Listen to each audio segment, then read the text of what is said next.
When my son got sick at school, I called my mom. She said, "I'm busy, call someone who actually cares." My little boy waited in the school alone. I said nothing, just took care of my child. A week later, mom's world started collapsing. Call after call, panic in everyone. When my mother said call someone who actually cares, I swear I saw red. I was holding the phone in one hand and gripping the steering wheel with the other, and for a second I genuinely thought about turning the car around, driving straight to her house and slapping her across the face.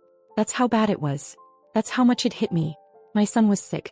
I had just gotten the call from the school nurse that Max had thrown up in the middle of lunch and was burning up with a fever. They tried to reach me first, but I was stuck in a meeting with my phone on silent. Then they called his dad and then my mom, the only 3 people on the emergency contact list. And I guess in that order only one of us showed up. I was already rushing to get to him, my heart pounding like crazy, worried sick, when I called my mother and asked why she didn't go. That was her answer. "I'm busy, call someone who actually cares." She said it like she was ordering coffee, like I was bothering her. I had to pull over because my hands were shaking and I didn't want to crash the car. Not from emotion, from fury. From disbelief. I didn't even respond. I just hung up. No point. What was I gonna say? That she was heartless? That she was a bad grandma? She knew it. She just didn't care. I got to the school 20 minutes later. Max was lying on a cot in the nurse's office, pale as paper, sweat on his forehead, his little hand clutching a tissue like it was something that could save him. When he saw me, he barely even smiled. He just said, "Mommy, I waited so long." I didn't cry. I didn't let him see anything but calm. I scooped him up, took him home, set him up on the couch with blankets, soup and cartoons, and stayed by his side all night. That fever didn't break until early the next morning. I didn't sleep a second. And while I sat there beside him, I thought about everything. About how they never showed up. Not when I was in labor. Not at Max's first birthday. Not when I broke my leg and needed help. Always too busy. Too tired. Too annoyed by me just existing. But I still kept them in my life because Max loved them. Because he called them Nana and Papa and drew them pictures and saved them seats at school events they never attended. I kept giving them chances. But that day, that phone call, that was the end of it. What they didn't know, what they had never even noticed, was that I was the reason they had a roof over their heads. The reason their lights turned on, why their phones still worked, why there was food in their fridge every month. I'd been paying most of their bills for the last 5 years. Quietly. Out of guilt mostly. Out of hope too. Some pathetic piece of me thought maybe they'd finally wake up and care. That Thursday snapped the last thread. I didn't call them back. I didn't fight or explain. I just went into my online banking one by one and started removing accounts. Gas, water, electric, internet, phone. All gone. By the next week I started getting calls. At first just voicemails. Mom asking why her phone was cut off. Dad wondering why the electric company was leaving notices. Then the tone changed from confused to angry to something else entirely. Panic. But I didn't pick up. Because for once, they were finally going to feel what it was like to be left waiting. By the end of that week they were calling me nonstop. First Mom, then Dad. Then Mom again from a different number. I didn't answer a single one. Not because I was being petty, I just didn't care anymore. Something in me had shut off. The same way they'd been cold and indifferent for years, I finally reached that place too. Except I had reasons. They just had excuses. Max was getting better. Still pale, still not eating much, but no more fever. Every night I made him soup, rubbed Vicks on his chest, sat with him while he drifted off to sleep. And while he rested, I listened to voicemail after voicemail. At first they blamed the companies. Maybe there was a system error. Maybe the bank had messed something up. Then came the suspicion. Mom said, "I don't know what's going on, but if you did something with our bills, that's low, Linda. Even for you. Even for me." That was hilarious. By day 10 they had no electricity, no water, no working phone lines. The food in their fridge had gone bad. They had to drive to the library to send emails. They reached out to one of my cousins in Texas. She messaged me on Facebook asking if I'd heard from them. I just said they're fine and left it at that. I knew they'd run out of savings quick. They never had much, and what they did have they spent on scratch tickets, cigarettes, and junk off TV. I'd been covering most of the essentials for years. They had no idea how fragile their little house of cards really was. A few more days passed and then it happened. They tried to steal my car. I came out of the grocery store and saw my dad standing next to my car fiddling with the handle. Took me a second to realize who he even was. He looked wrecked. Like he hadn't slept or showered in days. When he saw me, he didn't even pretend to be surprised. He said they needed the car. Just for a while. Said it wasn't fair that I had everything and they had nothing. I told him to back away. He didn't. So I called the police. Right in front of him. Gave them his name, told them he was trying to break into my vehicle, and made sure he heard every word. He left before they arrived. But I filed the report anyway. Got the security footage from the store too. I knew he'd be back. And sure enough, 2 days later someone slashed my tires. Nothing stolen, nothing touched, just 4 deep knife marks across each one. I didn't see who did it. But I didn't need to. I bought cameras. Installed them that night. They wanted to play games? Fine. I knew how to win. Because I hadn't just stopped paying their bills. I had access to everything. Still had passwords to their bank, their emails, even Dad's social security login. I didn't steal anything. I didn't move a cent. I just watched. And waited. Because the next step was going to ruin them. 3 days after the tire slashing, I got a notification. My dad had applied for a payday loan. He listed his car as collateral, the same car that hadn't run in 2 years. He must have been desperate because the amount was barely enough to cover a single utility bill and the interest was brutal. I watched the deposit hit his account and 2 hours later a grocery store charge came through. Then a gas station. Then nothing. They blew through the money in a single day. That same week a letter came to my house addressed to my mom. She must have forgotten she used my address for some of her junk mail. It was from the IRS. A notice. She'd failed to report something from 2 years back. Some stimulus refund error or disability paperwork she fudged. Normally I would have warned her. She would have ignored it and I'd end up fixing it for her anyway. This time I didn't. I let it sit on the counter, unopened. Then I shredded it. They were drowning and I wasn't throwing a rope. Then came the job hunt. My aunt messaged me out of nowhere. Said she saw my parents at a strip mall, going door to door asking about cashier jobs. Mom in her oversized sunglasses, pretending she wasn't panicking. Dad limping on his bad knee trying to convince people he could lift. I knew exactly what they were doing. Looking for sympathy. Playing the "our daughter abandoned us" card. But no one was hiring. Not people their age. Not without experience. Not in this town. One night my mom left me a voicemail. She didn't even yell this time. She just said, "You made your point. Now fix it." I didn't respond. I was at home with Max doing a puzzle, watching a movie, just being a mom. A good one. The next morning they came by again. Unannounced. This time they stood in the yard. Didn't come up to the door. Just stood there hoping I'd see them through the window. I did. I closed the blinds. Later that night Max asked why Nana and Papa didn't come around anymore. I said they were taking a break. He asked if they were mad. I told him no, because I couldn't bear to tell him the truth. That they never loved him the way they were supposed to. That they resented him because he was mine. That they ignored his birthday, never came to his school plays, and wouldn't even pick him up when he was sick and crying. They were trying to break in that night. I heard the noise at 2 a.m. One of the security cameras flashed. Dad again. Alone this time. Trying the back window. Quiet. Careful. But not careful enough. I hit the alarm button and let the house light up like a stadium. He ran. I didn't call the police this time. I filed the report first thing in the morning, sent it directly to the detective who handled the car incident. Now it was official. Attempted vehicle theft and attempted break-in. A warrant was coming. That's when everything stopped. No more calls.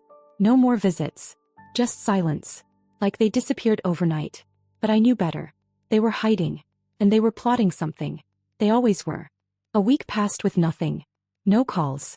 No messages. No suspicious footsteps outside the house. I started to think maybe it was over. That they'd given up, finally gotten the message. Maybe they were too broke or too embarrassed to try again. I let myself breathe a little. Max was back in school by then and life had settled into something close to normal. I was finally sleeping. I even went out for coffee alone one morning, sat outside a cafe downtown, and for the first time in months didn't look over my shoulder. That's when the letter came.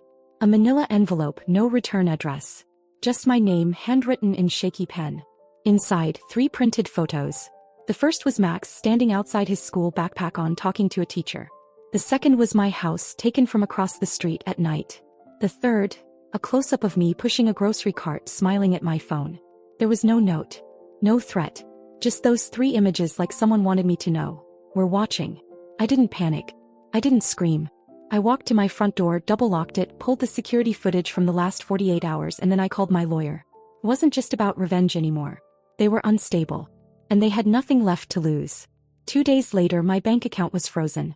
I got a fraud alert, and when I called to confirm it wasn't me, the rep told me someone had tried to access the account with the wrong password repeatedly. Somehow they triggered a lockdown. I asked for details. She paused and said something I'll never forget. They answered your security question correctly. I had only ever shared that answer with one person, my mother. 15 years ago during college. I'd never changed it. Now it was all unraveling. I rushed to reset everything. Credit cards. Utilities. Even Max's school login. They were trying to squeeze me now, turn the pressure back on me. If I hadn't caught it in time, they could have drained everything. But here's where it got even worse. My dad got arrested. I didn't find out from the cops. I found out from Facebook. A neighbor shared an article. Man arrested in connection to string of break-ins, local resident files charges. It was him. Mugshot and all. Same flannel shirt he always wore, eyes wild.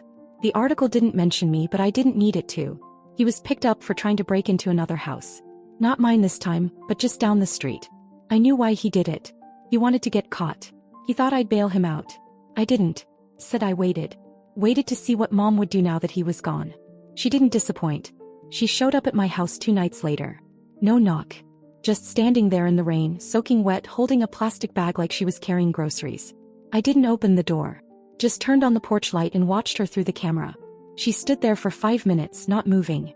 Then she looked straight into the lens and mouthed the words, "You owe us." Then she walked off. And I realized something. They weren't going to stop. Not until I finished what I started. After that night, I changed everything. I pulled Max out of school for a week, told them it was a family emergency. Took him somewhere safe. A little Airbnb 3 towns over with high fences, no neighbors and cameras of its own. While he watched cartoons and read books, I sat at the kitchen table with a legal pad and a burner phone, tying up every loose end I'd left hanging for years. First, I shut down their bank accounts. I still had access to one of their old emails. It was all linked. They hadn't noticed the password reset notification because I'd disabled 2-step a long time ago. Back when they asked me to make the internet stuff easier. Then I forwarded a record of every payment I'd ever made on their behalf to my lawyer. Rent, insurance, prescriptions, even groceries. I had years of receipts. I didn't want their apologies. I wanted proof. In case this ever went legal.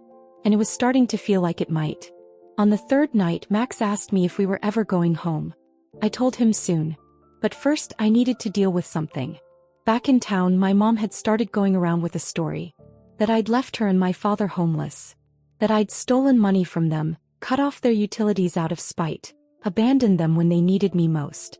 She cried at churches. Showed up at food pantries with photos of Max in her wallet like some grieving grandmother. People started whispering. One of my neighbors messaged me asking if it was true. If my parents were really sleeping in their car. I didn't answer. Instead, I sent the footage from the attempted break-in to the police. That same night, Mom tried something new. She reported me to Child Protective Services. Claimed Max was living in unsafe conditions. That I was mentally unstable, paranoid, neglecting him.